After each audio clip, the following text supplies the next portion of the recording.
Hi, I'm Alex Archbold, and I've been buying and selling antiques since I was 9 years old. From basements to scrapyards, I'll look just about anywhere I can to find lost antiques and collectibles. And sometimes I'll go big and buy everything. With my wife and kids, we run an antique shop in Edmonton, Alberta, Canada, filled with some of the most unique items we can find. I never know what's going to happen or who I'm going to meet. This is our life, this is our adventure, and this is Curiosity Inc. From home, honey. Good morning, everyone. Welcome to today's episode. I am not working at the store today. In fact, I am headed out to the Home and Garden Show with Melissa, who's waiting for me in her car right over there. We're going to go and see what sort of the latest trends are for houses, get some ideas for gardening, because in the next month or two, we're going to be building, finishing our house. And what a great opportunity to get some ideas than to go with my favorite lady to the Home and Garden Show. So we're gonna hit the road. Come along for today's episode, and I hope you enjoy the journey. We are here. We're just pulling in. I hope it's worth it. $15 for parking. Maybe I'm just a cheapskate, but 15 bucks. Oh, and it looks like it's super busy today too. We are parked. And I shouldn't be too gripey because Melissa contacted a fellow YouTuber here in the Edmonton area, the DIY Mummy. Yeah, the DIY Mummy. Christina Dennis. Yes, and she had tickets to give away because I guess she's giving a talk here today. So she gave us free tickets. So yeah. You guys should go and check her out. Her channel is actually pretty good. Yeah, it's pretty cool. So we'll see if we can reach her inside and say thanks for the tickets once we get in there. The venue is held at the Edmonton Exposition Center, the Conference Center. Right over there, though, are the remnants. That's the old Edmonton Coliseum where the Edmonton Oilers won all their Stanley Cups back in the 1980s. It's now basically an abandoned building. Don't really use it for anything. They built a new arena downtown for the Oilers to play at. But it's kind of cool. There's a little piece of Edmonton history still sitting over there for the time being. I think they're going to tear it down soon. And here we are, a mecca wonderland of people who are doing renovations, landscaping, just basically trying to make your house, your home a little bit better.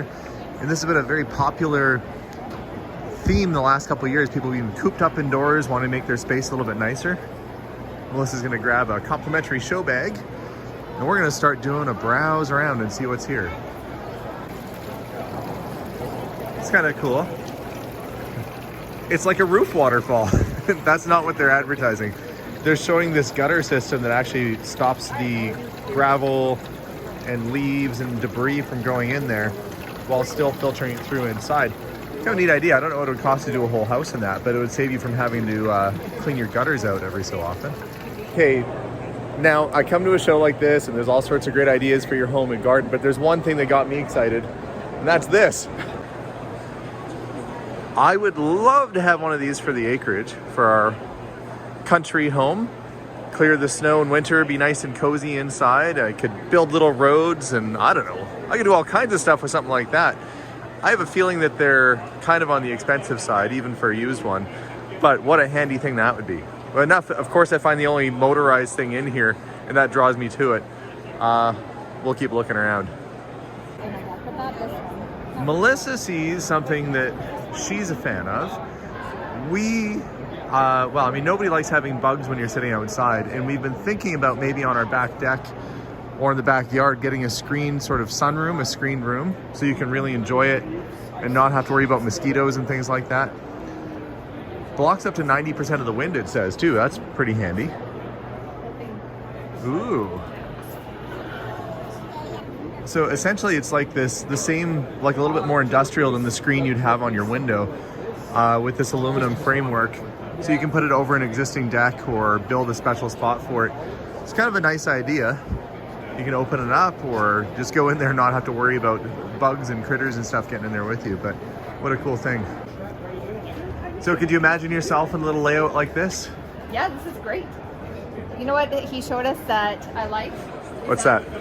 So when you put this side up, it's plastic on this side. So you keep the rain out, the snow out. Is it plastic or glass? No, look, Oh yeah. it's like a, But he said it's really durable. yeah, it's super. He said for the ceiling, they walk on that. So Yeah. you don't have to worry about the snow load. Can you imagine being able to stay outside and not be eaten by bugs? I mean, Yeah, we could get like a little heater, fireplace sort of table. this also when it's raining, you could go out when it's raining, snowing, it doesn't matter. I like it. Yeah, it's really cool. Well, we got their information, right? Yeah. Okay, well maybe this is something we could look at. There is an awful lot to see and do around here. You know, they've got everything from safety baths, walk-in tubs if you have mobility issues, and they've also got tractors. Oh, I was excited about that last one, but look what they have over here. I already went over and talked to them. Unfortunately, I don't think a brand new John Deere is going to be in the playbook for right now, but look how shiny and green they are. Oh, I can't look. Oh, can't look. Too cool. Look at this weird and wonderful thing. I am gonna try this out. Are you recording? Yeah. Well, you definitely feel it, that's for sure. Something's going on back there. It's like a bunch of needly little fingers, like they're doing their thing. It's not bad. Maybe I'll just hang out here while you walk around the rest of the show. Okay. I just have to stop and have a look at some of the interesting things. This is the Earth, obviously. Well, okay, it's a scale version of the Earth, but what it is, it's a fire pit. So you put your logs and stuff in there, and I guess it looks like the Earth is on fire. I don't know. Anyway, I thought it was pretty neat. I said to Melissa, "Wouldn't that be cool to have?" And she said, "Nah, not really, not really." But I thought it was so neat. I wanted to show you on camera, and it's big too.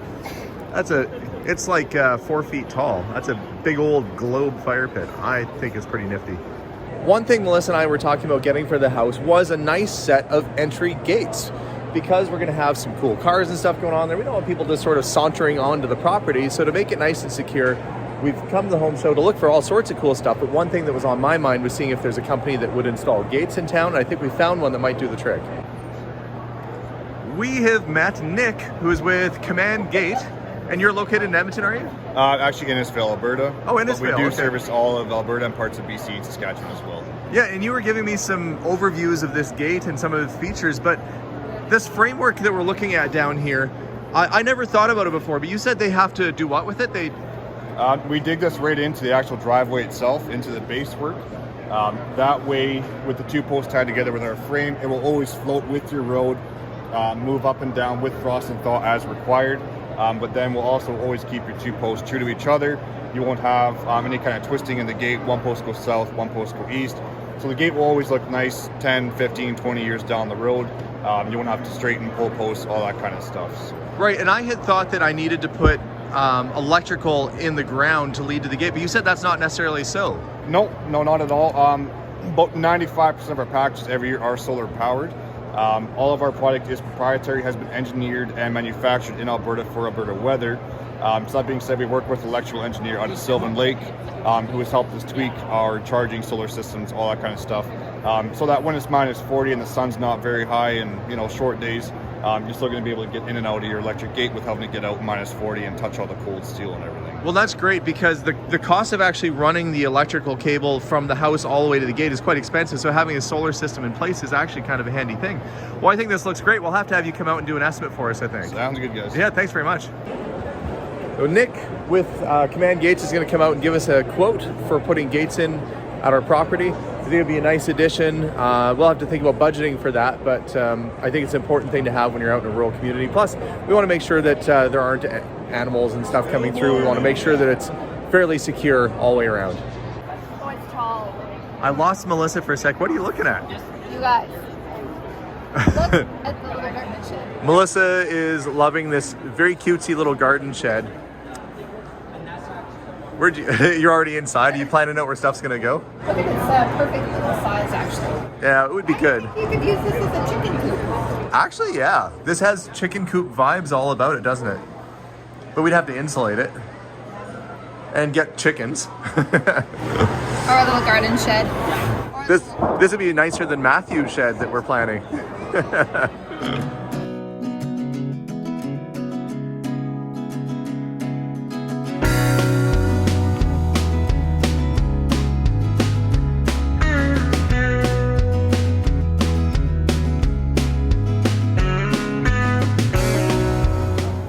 What you looking at?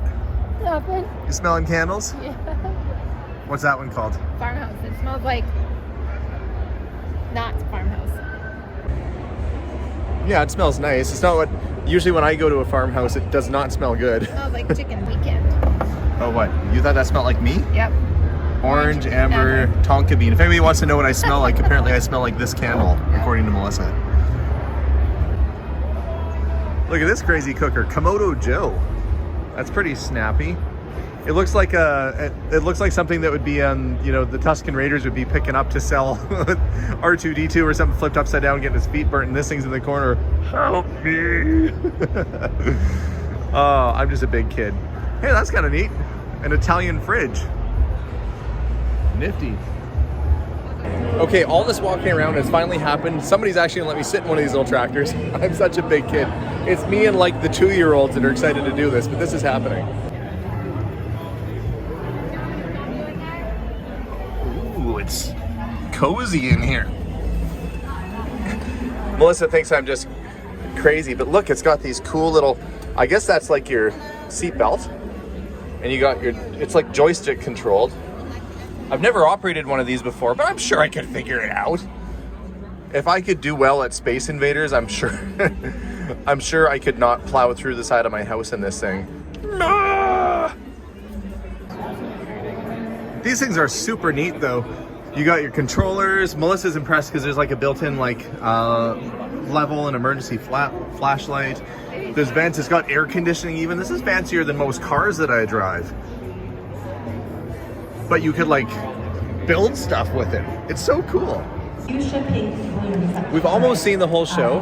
The lady behind us is the DIY mummy, Christina Dennis. She's the one that we got the tickets from. Unfortunately, we can't thank her right now because she's busy doing her presentation. But if she watches this later, thank you, and we're going to write her as well. We're going to do one last tour, and then we're going to head home with our bag of loot and kind of go through and figure out what we have to do here going forward. Melissa is eternally distracted by all the goodies.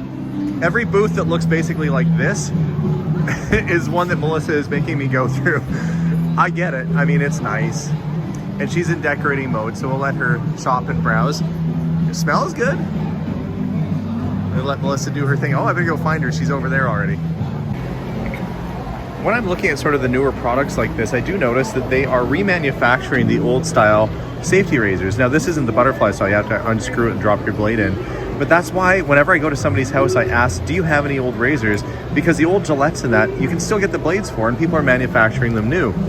It's recycling, it's good for the environment, and the blades actually last a long time. So although I don't sell the new razors like this, we do sell the antique ones, and they sell very well. You never know what people are going to be after, but that's definitely a good way to shave and a good way to go. So it was nice. We don't get to go out on a hot date very often. No, that was fun. And out of it, we ended up coming across a screened gazebo company. Yep. And the gate. Yeah. The gate. And Nick is actually going to come out and do an estimate for us on the gate. So all in all, I guess it was pretty productive. Yeah, it was a lot of fun. So thanks so much for tagging along on today's adventure.